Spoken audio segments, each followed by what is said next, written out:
Bonjour et bienvenue dans le deuxième épisode du podcast État de femme. La série actuelle porte sur la relation que les femmes entretiennent avec leur travail. Vous allez entendre le témoignage d'Evelyne, une camarade rencontrée dans un collectif d'habitants. Evelyne nous propose de porter un regard sur sa situation actuelle en tant que femme retraitée, mais aussi d'interroger son vécu en tant que femme travailleuse. Selon les chiffres de la DREES, la Direction de la Recherche, des Études, de l'Évaluation et des Statistiques, en 2021, il y avait 17 millions de personnes retraitées. L'âge moyen de départ à la retraite des femmes était de 63 ans, alors que pour les hommes, elle était de 62,2 mois. Selon le dernier rapport annuel du Conseil d'orientation des retraites, en date de juin dernier, la pension versée aux femmes était en moyenne de 1 180 €, alors que pour les hommes, elle s'élevait à 1 950 € en moyenne. Un écart de près de 800 €. Evelyne, une femme retraitée, une vie de liberté. Bonjour Evelyne, sois la bienvenue dans ce podcast État de femme. Est-ce que tu peux te présenter à nous, s'il te plaît ? Alors, je m'appelle Evelyne, j'ai 68 ans. Je vis avec mon mari depuis 49 ans. Nous avons 3 filles et 4 petites filles, nos bonheurs. Je suis à la retraite depuis 12 ans. J'ai eu la chance de pouvoir la prendre à 56 ans. Et comment te décrirais-tu actuellement ? Retraitée heureuse. Et dis-nous Evelyne, est-ce que tu penses que ton statut de femme a une influence sur ta condition de retraitée ? Ah oui, tout à fait. Du fait que j'ai fait 3 enfants, 3 congés mater, évidemment. Donc, j'ai pas avancé comme j'aurais pu si j'avais pas eu d'enfants du tout. Donc, à la retraite, je me suis retrouvée avec une retraite beaucoup plus petite que je m'attendais. Et puis, au niveau... Quand on revient de congé maternité, je sais pas, ils ont l'air de croire qu'on est diminué par ce qu'on a subi. Donc ça me mettait très en colère. Et surtout pour la 3e, parce que ma 3e fille, je me suis arrêtée un peu plus de 3 ans. J'ai attendu qu'elle rentre à l'école pour reprendre le travail. Alors là, quand je suis rentrée, ça a été le choc. Bon, évidemment, tout avait changé. Et en plus... Oui, t'es considéré comme quelqu'un qui va être souvent arrêté parce qu'il a 3 enfants. T'es considéré comme quelqu'un qui pense plus à sa famille qu'à son travail. Donc ça m'a causé beaucoup de soucis. Dans les propos d'Evelyne, nous entendons clairement comment sa situation familiale, son statut de mère notamment de 3 enfants, a eu une incidence directe sur le développement de sa carrière professionnelle. Et cela impacte directement le niveau de retraite qu'elle a actuellement. Evelyne, est-ce que tu peux nous dire maintenant si tu penses que ta situation de femme retraitée a une influence sur la relation à tes enfants, ou bien à ton compagnon, ou bien à tes amis ? Oui, tout à fait. Alors, dans le côté positif, chic mamie, elle est à la retraite, elle va pouvoir garder les enfants. Chose que j'adore, ça pas de problème. Que ce soit papy ou mamie, les filles, elles viennent très très souvent à la maison. Quand on était en région parisienne, qu'il y avait une petite de malade, évidemment on l'avait. Même si mes filles habitaient une à 70 km, une autre dans les Vosges, elle se débrouillait à nous amener la petite pendant le week-end et on la gardait tout le temps qu'il fallait. Et puis la 4e petite fille, je l'ai gardée depuis sa naissance, pour ainsi dire. La relation avec mon mari, quand on s'est retrouvés tous les deux à la retraite, la première année a été un peu difficile. Parce que quand il voulait manger, j'avais pas envie. Quand il voulait sortir, ou quand je voulais sortir, lui, il avait pas envie. Bon, il a fallu une petite année quand même pour qu'on arrive à se mettre d'équerre. Ce qu'on a trouvé comme solution, on a gardé nos activités chacun déjà. Et puis après, ça s'est arrangé tout seul. Ça a été. Mais faut compter une année. Et quant à mes relations avec les amis, ceux que j'avais au boulot, ça s'est estompé au fur et à mesure des années. Bon, j'ai changé d'amis. J'ai une amie que j'ai depuis 30 ans parce qu'on habitait le même village, qu'on avait des enfants, qu'on se voyait à la sortie de l'école. Et par chance, elle a déménagé dans le coin, donc on continue à se voir. Sinon, voilà, c'est tout ce que j'avais à dire sur ce sujet-là. Evelyne nous explique bien comment, en tant que femme retraitée, dite mamie, elle joue un rôle très important auprès de ses enfants et notamment de ses petits-enfants. Cette recomposition dans la famille propose et permet d'avoir un cadre rassurant en termes de garde, de soutien familial, et cela me semble très précieux. Concernant les relations amicales et les relations de couple, Evelyne, ce que tu nous dis, c'est que finalement, pour maintenir un bon équilibre dans ton couple, vous avez fait le choix, l'un et l'autre, de garder un espace pour vous et de garder vos habitudes et vos activités respectives afin de vous préserver chacun à votre place et dans l'unité du couple que vous formez. Concernant les relations amicales, on voit bien à travers ton discours comment ton statut de femme travailleuse a une influence sur les relations amicales que tu peux avoir, c'est-à-dire les relations finalement que tu lies, que tu noues à travers ton activité professionnelle finissent par se dissiper de la même manière que le travail s'estompe et tu développes d'autres amitiés liées à ton nouveau statut actuel de femme retraitée. Dis-nous, Evelyne, est-ce que dans tes expériences professionnelles, il y a eu des moments au cours desquels tu as senti que c'était plus facile ou plus difficile d'être une femme ? Alors, dans le plus facile, mon dernier poste que j'ai tenu pendant 4 ans environ, c'était plus facile parce que je travaillais en RH, relations humaines, et j'avais la chance de m'occuper de beaucoup de stagiaires, filles ou garçons. Et je sais pas, je m'y sentais à l'aise. Bon, je me suis fait critiquer par des collègues parce qu'ils trouvaient que j'étais trop maternelle. Mais par rapport aux stagiaires, ça se passait, c'était un rêve, quoi. Ils savaient que j'étais là, ils m'appelaient, ils m'écrivaient. J'ai eu des super cadeaux quand ils sont partis de leur stage. Ils ont dit qu'ils avaient eu une très très bonne approche à cause de moi. Donc j'étais fière. Quant aux difficultés, c'est ça. Les collègues trouvaient que j'étais trop près des stagiaires, trop maternelle, trop... Mais bon, je m'en foutais, je faisais mon boulot quand même. C'est très intéressant ce que tu nous dis là, Evelyne, parce que finalement, toi, en tant que femme, tu te dis que incarner tes missions et tes fonctions avec ce que tu es, ça serait être bienveillante, respectueuse des salariés que tu as en face de toi et tenir bon quand tes collègues te disent effectivement que ce n'est pas la bonne posture à tenir. Evelyne, comment toi, en tant que femme, tu as choisi d'incarner ta fonction et tes missions ? Et voilà, c'était là le problème, parce que je suis un peu trop éponge et j'avais énormément d'empathie. Et il y a des fois où j'ai été très vexée, très chagrinée, très soucieuse, parce que je voyais que le jeune ou la jeune ne se sentait pas bien pendant son stage, donc j'allais à la pêche, malgré que c'était pas mon boulot du tout.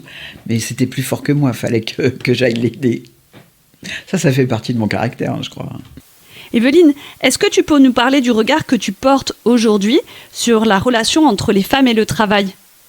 Alors, en comparant avec mes 3 filles, bon, il y en a une, elle peut faire du télétravail. Malgré que ce soit quand même une contrainte, elle peut aller chercher ses filles à l'école, elle peut gérer un peu mieux sa situation, que quand elle part travailler au bureau, c'est 8h30, 8h le soir, c'est pas la même. Hein. Je pense qu'elles sont encore plus stressées qu'on était. Malgré le télétravail et ses effets positifs. Du coup, comment tu expliques ça, Evelyne ? Toujours courir, elles sont toujours en train de courir. C'est la cavalcade continuelle. Je l'ai vécu, mais je trouve que c'est encore pire. J'ai l'impression, en tout cas. Elles sont toujours en train de courir après le temps, après les activités des enfants. C'est difficile. Hein. Et tu penses que c'est dû à quoi, toi, Evelyne, cette accélération ? On leur en demande de plus en plus. Tout en ayant le même salaire, ça j'ai bien entendu de la part de mes 3 filles, le même salaire et plus de boulot. Donc automatiquement, plus de temps, moins de temps avec les enfants, la maison, etc. Selon toi, Evelyne, quelle émotion rattacherais-tu à ton ancienne activité professionnelle ? Je stressais quand même. Je pense que je voulais aller au-dessus de mes limites, donc je stressais pas mal. J'ai eu aussi le fait que, pour des petits détails, tu vois, par exemple, des trucs tout bêtes, distribuer les feuilles de temps. C'est ce qu'on avait fait comme temps tout au long du mois. Si quelqu'un les prenait pas pour les rendre aux gens, ils restaient là pendant un mois sur le bureau. Donc je les prenais. Donc tu vois, c'est un détail, mais il y en a eu plein d'autres comme ça. Penser J'ai aussi fait les remboursements de carte Orange à l'époque. Ça commence à être vieux, là, ça n'existe plus. Si tu rappelais pas aux gens, attention, vous m'avez pas envoyé votre demande de remboursement, ils l'avaient pas. De toute façon, ils venaient râler. Alors, valait mieux les prévenir en avant, alors que j'ai plein de collègues qui refusaient de faire ce genre de choses. Moi, ça me dérangeait pas. Alors que nous étions sur le point de clôturer ce podcast, Evelyne a choisi de nous livrer un dernier épisode concernant sa vie au travail. Elle nous raconte un moment de sa vie de femme travailleuse plutôt douloureux et plutôt encore actif aujourd'hui. Elle nous parle de discrimination, de corps, de rapport au corps et de l'incidence que ça peut avoir quand on est une femme avec une corpulence pas très ordinaire. Certainement en 93 ou 94, il y a eu ce qui s'appelle, à la régie de transport où je travaillais, un nouveau service en station, on disait. Donc, on nous a permis de travailler que du matin, c'est-à-dire de 5h15 à midi et demi, ou que de nuit de 18h à 1h20 du matin, où il y avait déjà les mixtes qui travaillaient de midi à 18h30 environ. Donc cette année-là, M. Pons, qui était le Premier ministre, vient visiter la station République.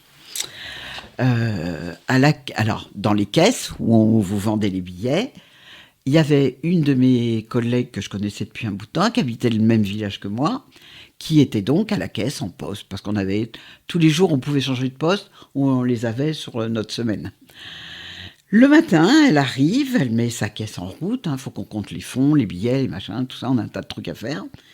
Et à 7h30, 8h, on vient la voir en lui disant faut que tu changes de poste parce que va y avoir des visites, tu fermes ta caisse et on va te mettre ailleurs. Sur le coup, étonnée, Brigitte, elle se dit elle percute pas. Elle range sa caisse, ses billets, on fait notre caisse, on la compte et puis on la met au coffre.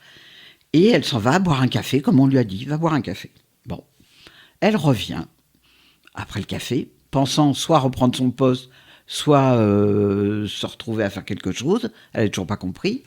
Et c'est là qu'elle voit à la caisse une jolie blonde, Yolande, une de nos collègues. Évidemment, nous on avait dans la quarantaine. Yolande avait 25 ans, blonde, belle, jolie, bien fringuée, enfin bref, malgré l'uniforme. Et là, Brigitte va poser la question au chef en disant « Mais pourquoi tu m'as retiré de la caisse ?»« Faut bien qu'il y ait quelqu'un qui présente mieux. » Elle a pris un coup sur la tête, évidemment. Elle n'a pas percuté tout de suite. Elle a dit au chef « Je rentre chez moi ». L'autre, il lui a rien dit. Et elle est rentrée. Et elle m'appelle pour me raconter tout ça. Bon. Je faisais déjà partie d'un syndicat. J'appelle la copine du syndicat, on en discute. Elle va se rendre sur place pour voir ce qui s'était passé. Elle a eu l'explication claire et nette. Fallait bien quelqu'un de joli à la caisse. Évidemment, notre sang n'a fait qu'un tour. Le lendemain matin, à la prise de service, on a débarqué à 4 filles de la CGT bien enrobées et on lui a montré qu'on n'était pas contente du tout. C'est vraiment un des moments du syndicat où j'ai le plus rigolé, oui et non. Mais bon, on a bien compris on leur a fait comprendre plutôt que c'est pas parce qu'on est grosse, qu'on est idiote ou moche. Ils n'avaient pas à faire ça. Parce que monsieur le Premier ministre venait, il fallait une poupée Barbie à la caisse. Donc évidemment, la collègue a été... On lui a donné 3 jours de congé parce qu'elle était choquée, pas sur le coup, mais après elle a réalisé que c'était à cause de ça. Ça a été ni la première fois ni la dernière fois que c'est arrivé, mais à ce moment-là, on a quand même marqué le coup et on a fait des tracts, des manifs, etc. On voulait que ça change parce que c'était pas la première fois. C'est comme on refusait certaines, justement cette collègue qui voulait conduire des bus. Ils ont refusé à cause de son obésité. Et c'est pareil, on avait remanifesté, les choses se sont arrangées, mais il a quand même fallu bouger pour que ce genre de choses n'arrive plus. Evelyne nous livre un témoignage très émouvant concernant une de ses collègues et la discrimination dont elle a fait l'objet. Et elle a choisi de nous partager aussi un épisode qui la touche à elle personnellement. Elle parle de grossophobie. J'ai été maltraitée à cause de ça aussi dans les bureaux. Plusieurs collègues, garçons et hommes et femmes, m'ont dit « Ah oui, bah toi, on a toujours l'impression que tu somnoles, avec ton obésité, c'est normal. » Autant vous dire que j'ai décollé du bureau, que ça a chauffé 5 minutes. Je n'arrive pas à comprendre cette horreur. Il y en a certaines qui ne le font pas exprès d'être grosses. Hein. C'est soit les hormones qui déconnent et tout. Bon, moi, je suis épicurienne. J'aime tout. Oui, je suis ronde. Et alors, je l'assume complètement. Ça m'a jamais empêché de vivre. Ça m'a jamais empêché d'être tonique. Donc, dès que j'entends parler de ce genre de sujet, je réagis. Voilà. Evelyne, est-ce que tu peux nous dire si les hommes, les collègues hommes autour de toi, étaient touchés par les mêmes choses, c'est-à-dire la discrimination envers leur corps? Non. Je n'ai jamais entendu, et pourtant j'écoutais bien, je t'assure, justement, je n'ai jamais entendu un de mes collègues qui était enrobé, comme dirait Obélix, se plaindre de ce genre de détails. C'était vraiment nous les femmes qui étions touchées. J'espère que vous aurez apprécié le témoignage d'Evelyne autant que moi. Quand j'entends son récit, je me dis qu'on a encore plein de combats à mener tous ensemble, collectivement, hommes et femmes, pour défendre les droits des femmes. Je me dis aussi que la question des discriminations par les corps des femmes est juste insupportable et que là aussi, nous devons ensemble, collectivement toujours, défendre l'idée qu'une femme ne peut pas être jugée sur son corps. Et comme j'ai coutume de le dire, agissons ensemble, en conscience, pour faire bouger les choses. Si cet épisode vous a plu, n'hésitez pas à vous abonner à ma chaîne YouTube dont vous trouverez les coordonnées sur cette vidéo. Vous trouverez également les autres podcasts que j'ai produits. Et vous pouvez également me suivre sur ma page Facebook En Conscience. À bientôt pour de nouveaux témoignages pour État de Femme.